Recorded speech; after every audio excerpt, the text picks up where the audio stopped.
question is around sellers, lawyers causing an issue with the deal, and the answer is maybe. I mean, not really totally destroying the deal, but definitely presenting a problem. A lot of times, we'll look at the contract that we sent to the seller, and they'll actually be very upset with the terms and the way it's worded because it's very favoring to us as buyers. So we're going to have challenges, obviously, getting them to agree to the terms. The price shouldn't be an issue because the price is negotiated with the seller. A lot of times the most common challenge is like the inspection period language, because it's going to give us a period of time that we can inspect the property and be able to get out of the deal for any reason when it's with a FSBO. And so they're usually against that concept of us canceling the deal for any reason whatsoever. They want to have specific reasons and a specific set of reasons, like structural challenges or major repairs or whatever they want to put in there as wording. A lot of times it's that. A lot of times it's actually the earnest money deposit is not large enough. We try to stay under $1,000 as an earnest money deposit, and so when they're pushing back about earnest money deposits and saying that it needs to be 10% or 5%, that always presents a problem as well.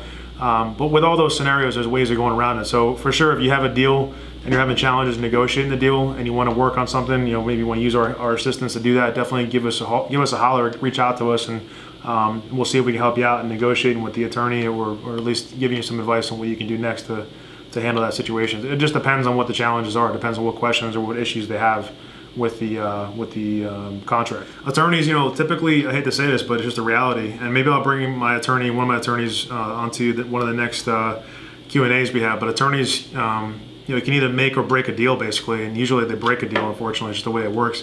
Usually it's a challenge to get attorneys to understand, even attorneys, honestly, on the investor side, like attorneys that are brought on to help get the deal closed for the right reasons, sometimes even screw things up because they want to put in all these different provisions and terms and conditions, and they want contingencies upon contingencies, and then the seller is like, wait a second, I thought there was no contingencies, and then it can get really ugly. So you got to really be careful when introducing an attorney into the deal.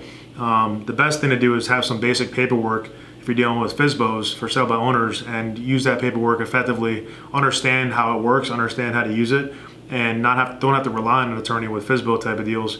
If you're doing a deal off the MLS or some other type of deal, creative financing, something like that, you probably want to have an attorney bring in some expertise in dealing with the different challenges that present themselves with those kinds of deals. So we look at it on a deal by deal basis. We don't just automatically bring an attorney on every single deal.